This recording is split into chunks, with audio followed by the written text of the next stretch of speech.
Hello there. My name is Victor Alui, and I'm the head of investment advisory at Sankore Global Investments. This is your weekly financial market roundoff. We start off as usual in the US, where stocks closed strong on Friday, capping off a winning week that was basically supported by positive macros data and also earnings from some banks. The S&P added 0.61%. The Dow was up 0.97%.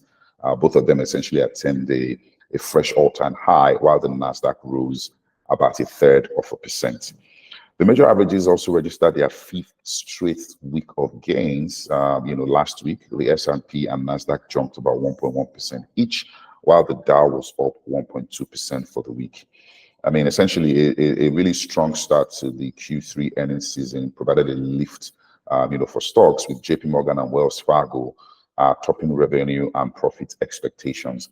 The market tends to view the banking sector as a barometer for the economy, as it sort of sets the tone for the remainder of the earnings season. Also, inflation data came in and supported stocks last week as a slower than expected producer price inflation essentially allayed fears that the CPI wasn't slowing as expected. CPI numbers came in at 2.4% from 2.5, although expectations was that it was going to print at 2.3%. So there have been fears that inflation wasn't slowing as expected, but the PPI numbers came out slower than expected and essentially allayed those fears that we could see a resurgence in inflation. And this inflation number, the PPI number, also then really reinforced the belief that the Fed was likely more to attain its soft landing inflation target of 2%. As a matter of fact, Fed funds rate futures now suggest a 90% chance that the Fed would cut rates by 25% or 25 basis points at its November meeting. Going into the remainder of the week, really, the U.S. market is closed today. It's a holiday today, Columbus Day in the U.S. However, for the rest of the week, earnings is going to continue. We're looking to see earnings from Bank of America and also Netflix. So we believe that the outcome of these earnings will continue to essentially guide near-term market sentiment and direction. On the macro front, we've got quite some macro data that we expect this week. We have the Empire State Manufacturing Survey, retail sales, industrial production as well, and housing data. We also will be having some Fed speak this week.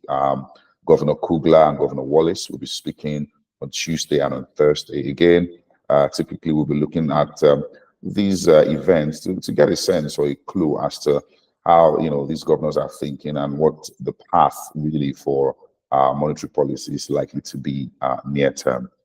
Over in China, the finance ministry announced over the weekend in a highly anticipated press conference really that it would essentially be prioritizing resolving or solving the local debt problems before addressing the wider economic issues. He outlined 4 measures, chief of which would be increasing support for local governments in resolving debt risks. Also hinted at the fact that the country was looking to increase its debts and also widen the fiscal deficits. The measures were primarily aimed at resolving structural issues and not really targeted at addressing specific macro issues such as the falling aggregate demand and also the deflationary concerns that we're also beginning to see in China. Also, we saw some data come out of China. Core inflation rose 0.1% in September. That's the slowest that we have seen since 2021. Trade data also came in weaker than expected, with exports growing 2.4% year on year against an expectation of a 6% growth. We also saw imports rise 0.3% against an expectation of a 0.9% climb. The Bureau of Statistics is slated to release, Q3 GDP on Friday. Also, this week we'll be seeing retail sales, industrial production, as well as fixed assets investments for September. Again, the market is basically looking forward to a further meeting by the Chinese Parliament to get a further sense of how, this fiscal stimulus will be arranged and the impact that it is then likely to have on the Chinese economy. Also in Asia, the Bank of Korea cut its benchmark rate by 25 basis points after holding those rates steady for about 2 years.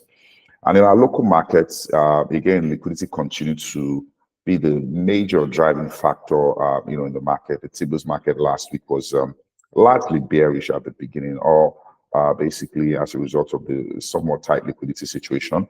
We also had a PMA, or private market auction, last week, where the stop rates on the 91 and the 181-day papers remained unchanged. However, the stop rate on the 1-year paper was reduced by about 14 basis points to 19.86%.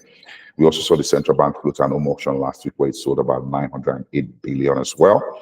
The bond market traded largely calm. Trading volumes were sort of light due to the liquidity situation, but on average, bond yields declined by about 5 basis points last week. And for treasury bills, yields rose by about 17 basis points on average.